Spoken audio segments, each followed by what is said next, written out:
Une amie de la famille est sortie du silence.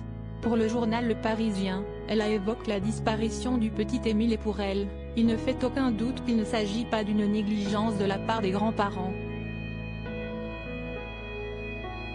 Samedi 8 juillet 2023, Émile, 2 ans et demi, jouait dans le jardin alors qu'il se trouvait en vacances avec ses grands-parents. Quelques minutes plus tard, il avait disparu et depuis, les gendarmes et militaires le cherchent, la France s'inquiète et les parents prient pour le retrouver. Le hameau du Haut-Vernay est à présent bouclé et les journalistes cherchent à en savoir plus, trouver le témoignage qui sera peut-être la clé d'une nouvelle piste. Et avec le Parisien qui s'est rendu sur place, s'y est plutôt une porte qui vient de se refermer, celle de la négligence. L'unité faisant la force, pas de tension, de reproche ou de culpabilisation entre les membres de la famille d'Émile, ce qu'a déjà laissé entendre le procureur de la République en charge de l'affaire hier soir lors de son point presse. Les parents ne blâment pas les grands-parents. Le temps des règlements de compte n'existe pas, en tout cas pas pour le moment, seul le fait de retrouver l'enfant compte.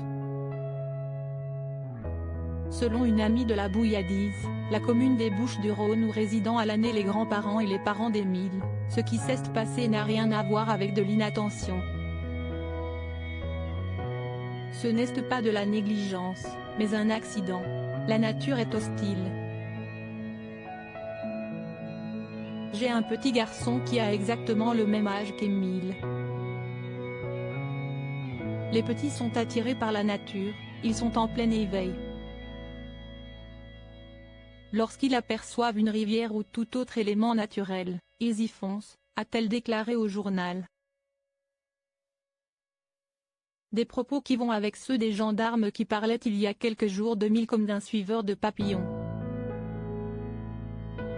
Pronostic vital engagé. Si l'on sait qu'à présent le pronostic vital de l'enfant est très engagé et que la piste privilégiée semble être celle d'un accident suivi de la dissimulation du corps, de gros moyens continuent d'être mis en œuvre pour retrouver le garçonnet.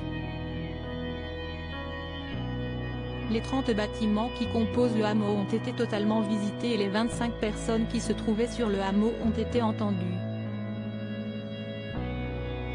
12 véhicules ont été visités et 12 hectares ratissés. Et ce n'est plus 15 enquêteurs qui seront sur l'affaire mais 21 cellule nationale d'enquête va être ouverte.